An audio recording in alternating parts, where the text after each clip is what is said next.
जय माता रानी दोस्तों, आप सभी का बहुत बहुत स्वागत है आपके अपने चैनल राधा कृष्ण ऑफिशियल में। उम्मीद करती हूँ आप लोग बहुत अच्छे होंगे। तो ये बताने के लिए कमेंट बॉक्स में जय श्री विष्णु जरूर लिखिएगा।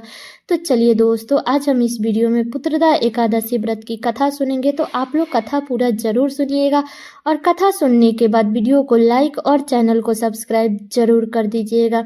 तो सबसे पहले आप सभी को पुत्रदा एकादशी की ढेर सारी शुभकामनाएं। पुत्रदा एकादशी यह पावन पर्व हमें विश्वास, भक्ति और भगवान विष्णु की असीम कृपा का अनुभव कराता है। जो इस दिन व्रत रख करके कथा सुनता है उसे संतान सुख के साथ साथ जीवन के सभी कष्टों से मुक्ति मिलती है। तो आइए सुनते हैं कथा। एक बार भगवान शंकर के अंशा अवतार महर्षि दुर्वासा ने देवराज इंद्र से प्रसन्न होकर पारिजात पुष्प की माला उन्हें भेंट की। इस माला को देवराज इंद्र ने स्वयं धारण नहीं करके अपने हाथी ऐरावत को पहना दिया, जिसे हाथी ने जमीन पर फेंक दिया। इंद्र के इस व्यवहार से दुर्वासा ऋषि नाराज हो गए। फिर उन्होंने देवताओं को श्राप दे दिया कि जाओ, तुम्हारा वैभव नष्ट हो जाएगा। उनके इस श्राप के प्रभाव से लक्ष्मी समुद्र में लुप्त हो गई, जिससे दुखी होकर इंद्र सहित सभी देवता इसका समाधान प्राप्त करने के लिए भगवान विष्णु के पास गए। तब भगवान विष्णु ने उन्हें सलाह दिया कि क्षीर सागर में जाकर समुद्र मंथन करो। मंथन करने से अमृत की प्राप्ति होगी और इस अमृत से देवताओं की शक्ति वापस आ जाएगी। और इस कार्य को संपन्न करने के लिए मंत्रांचल पर्वत को मंथन की तरह और वासुकीनाथ को रस्सी की तरह उपयोग में लाने की सलाह दी। अब इस कार्य को उपयोग में लाने की तैयारी होने लगी और इस कार्य के लिए असुरों का भी सहयोग लिया गया। देवताओं ने असुरों को लालच दिया कि इससे प्राप्त अमृत से हम सभी का जीवन अमर हो जाएगा। तब लोभ में आकर असुरों ने भी इस समुद्र मंथन में अपना सहयोग दिया। समुद्र मंथन के क्रम में जब मंत्रांचल पर्वत को समुद्र में डालकर मथाने की तरह उपयोग में लाया जाने लगा, तब मंत्रांचल पर्वत के नीचे कोई आधार ना होने के कारण वह समुद्र में डूबने लगा। अब मंत्रांचल पर्वत को आधार प्रदान करने के लिए भगवान विष्णु ने विशाल कछुए के रूप में अवतार धारण किया।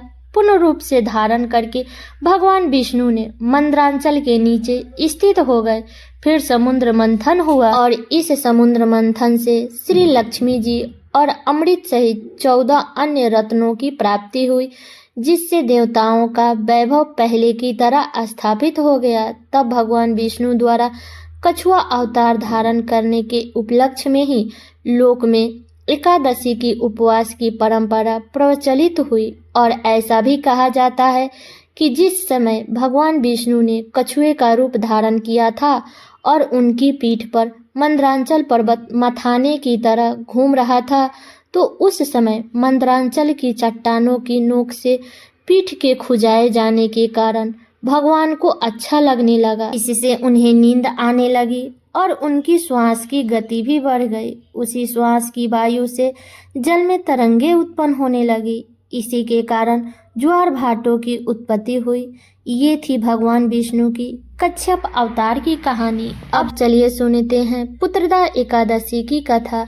एकादशियों के महत्व का आनंद लेते हुए धनुधर अर्जुन ने कहा कि हे प्रभु, ये कल्याणकारी और महापुण्यदायी कथाएं सुनकर मेरे आनंद की सीमा नहीं है और मेरी जिज्ञासा बढ़ती जा रही है। हे कमल नयन, अब आप मुझे पौष मास के शुक्ल पक्ष की एकादशी की कथा सुनाने की कृपा करें। इस एकादशी का क्या नाम है? इस व्रत का क्या विधान है?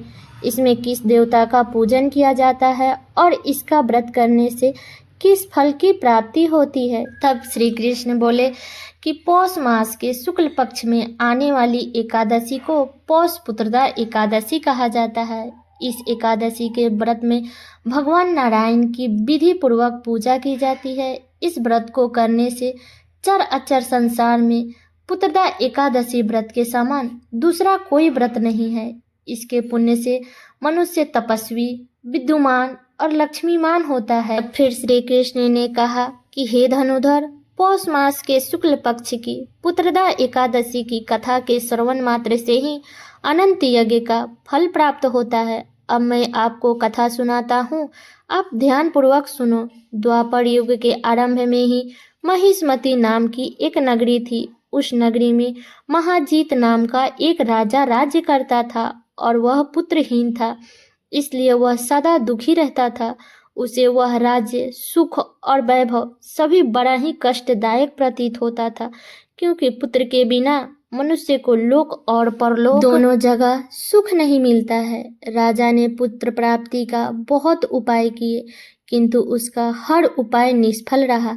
जैसे जैसे राजा महाजीत वृद्धा अवस्था की ओर बढ़ते जा रहे थे, वैसे वैसे उनकी चिंता बढ़ती जा रही थी। एक दिन राजा ने अपने सभा में संबोधित करके कहा कि ना तो मैं अपने जीवन में कोई पाप किया है और ना ही किसी का अन्यायपूर्वक प्रजा से धन एकत्रित किया है, और ना ही कभी प्रजा को कष्ट दिया है, और ना ही कभी देवता और ब्राह्मणों का निरादर किया है। मैंने प्रजा को सदैव अपने पुत्र की तरह पालन किया है, कभी किसी से ईर्ष्या भाव भी नहीं किया है, सभी को एक समान समझा है।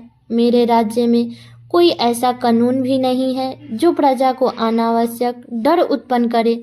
इस प्रकार धर्मयुक्त राज्य करने पर भी मैं इस समय अत्यंत कष्ट पा रहा हूँ। इसका क्या कारण है और क्या मैं इस जीवन में इस कष्ट से मुक्त हो पाऊंगा? राजा के इष्ट कष्ट को सुनकर सभी मंत्रीगणों ने राजा के कष्ट के निवारण के लिए वन में गए, ताकि वहां जाकर किसी ऋषि मुनि को राजा का दुख बताकर उनका समाधान पा सके। वन में जाकर उन्होंने श्रेष्ठ मुनियों का दर्शन किए। उस वन में वायुवृद्ध धर्म के ज्ञाता महर्षि लोमस भी रहते थे। वे सभी मंत्रीगण महर्षि लोमस के पास गए। उन सब ने महर्षि लोमस को दंडवत प्रणाम किए और उनके सम्मुख बैठ गए। महर्षि के दर्शन से सभी को बहुत प्रसन्नता हुई और सभी ने महर्षि लोमस से प्रार्थना की कि हे देव, हमारे अहोभाग्य कि हमें आपके दर्शन का सौभाग्य प्राप्त हुआ। तब मंत्री की बात सुनकर लोमस ऋषि ने कहा कि हे मंत्रीवर, आप लोगों की विनम्रता से मैं अति प्रसन्न हूँ। आप अपने आने का कारण मुझसे कहें, मैं आपके कार्य को अपने सामर्थ्य के अनुसार अवश्य ही करूँगा, क्योंकि हमारा शरीर ही परोपकार के लिए बना है। तब लोमस ऋषि के ऐसे वचन को सुनकर मंत्री ने कहा कि हे ऋषिवर, आप हमारी सभी बातों को जानने में ब्रह्मा जी से भी ज्यादा समर्थ है। आप हमारे संदेह को दूर कीजिए। तब मंत्रीगणों ने कहा कि महिष्मती नामक नगरी के हमारे महाराजा महाजीत बड़े ही धर्मात्मा और प्रजा वत्सल है। वह प्रजा को पुत्र की तरह धर्म अनुसार पालन करते हैं, किंतु फिर भी वह पुत्रहीन है, इसलिए वो बहुत दुखी रहते हैं। हम लोग उनकी प्रजा है और हम भी उनके दुख में दुखी हो रहे हैं, क्योंकि प्रजा का यही कर्तव्य है कि राजा के सुख में सुखी माने और दुख में दुख माने। हमें उनके पुत्रहीन होने का अभी तक कारण पता नहीं हुआ है, इसलिए हम आपके पास आए हैं। अब आपके दर्शन करके हमें पूर्ण विश्वास है कि हमारे दुख अवश्य ही दूर हो जाएंगे, क्योंकि महान पुरुषों के दर्शन से ही प्रत्येक कार्य की सिद्धि हो जाती है। कृपया करके आप हमें बताने की कृपा करें कि किस विधान से हमारे महाराजा पुत्रवान हो सकते हैं।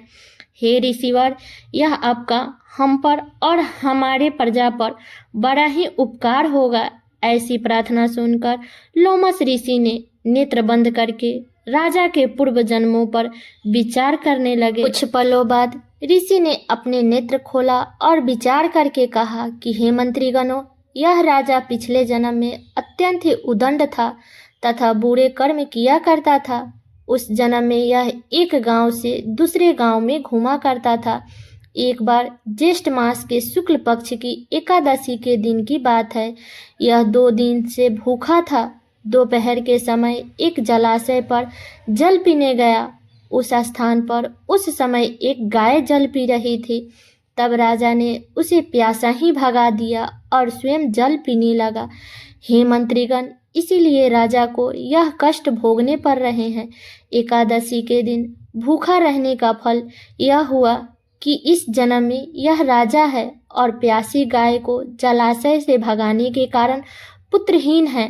यह सुनकर सभी मंत्रीगण प्रार्थना करने लगे और कहने लगे कि हे मुनि श्रेष्ठ, शास्त्रों में ऐसा लिखा है कि पुण्य से पाप नष्ट हो जाते हैं, तो आप कृपा करके हमें कोई ऐसा उपाय बताइए जिससे हमारे राजा को पूर्व जन्म के पाप नष्ट हो जाए और उन्हें पुत्र रत्न की प्राप्ति हो। तब मंत्रीगणों की प्रार्थना सुनकर लोमस मुनि ने कहा कि हे मंत्रीगणों, यदि तुम सब पौष मास के शुक्ल पक्ष की पुत्रदा एकादशी का व्रत करते हो, रात्रि जागरण करते हो और उस व्रत का फल राजा के निमित्त कर दो, तब तुम्हारे राजा के यहाँ पुत्र उत्पन्न होगा और राजा के सभी कष्टों का नाश हो जाएगा। तब इस उपाय को जानकर मंत्री सहित सभी ने महर्षि को कोटि कोटि धन्यवाद दिया और उनका आशीर्वाद लेकर अपने राज्य में लौट आए। इसके बाद उन्होंने लोमस ऋषि के आज्ञा अनुसार पुत्रदा एकादशी का विधि विधान से उपवास किया, भगवान विष्णु की पूजा की और द्वादशी को उसका फल राजा को दे दिया। इस पुण्य के प्रभाव से रानी ने गर्भ धारण की और 9 महीने बाद एक अत्यंत तेजस्वी पुत्र को जन्म दिया। तो हे पांडुपुत्र, इसलिए इस एकादशी का नाम पुत्रदा एकादशी पड़ा। पुत्र की इच्छा रखने वाले मनुष्य को विधि पूर्वक पौष मास के शुक्ल पक्ष की एकादशी का व्रत करना चाहिए। इस व्रत के प्रभाव से इस लोक में सुख मिलता है और मरने के उपरांत स्वर्ग की प्राप्ति होती है। इसलिए पुत्रदा एकादशी का जो व्रत है वो हर किसी को करना चाहिए। ये थी पुत्रदा एकादशी की कथा। तो सभी लोग बोलिए विष्णु भगवान की जय। तो ये कथा मेरी यहीं तक का था। कैसा लगा ये कथा आप लोग कमेंट करके ज़रूर बताइएगा। चैनल पे नए आए हैं तो सब्सक्राइब कर लीजिएगा, बेल आइकन को प्रेस कर दीजिएगा, जिससे मेरे वीडियो का नए नोटिफिकेशन आप सभी के पास में सबसे पहले पहुंचे। और वीडियो को लाइक कर दीजिएगा, क्योंकि आपके एक लाइक से मुझे बहुत ही मोटिवेशन, हिम्मत और प्रेरणा मिलती है। इसलिए वीडियो को लाइक तो ज़रूर ही कर दीजिएगा और वीडियो को शेयर कर दीजिएगा, ताकि हर कोई आज पुत्रदा एकादशी व्रत के दिन इस कथा को सुन सके और उनका भी व्रत पूरा हो सके। तो चलिए दोस्तों, मिलती हूँ अगले वीडियो में किसी नए वीडियो के साथ में। तब तक के लिए नमस्कार।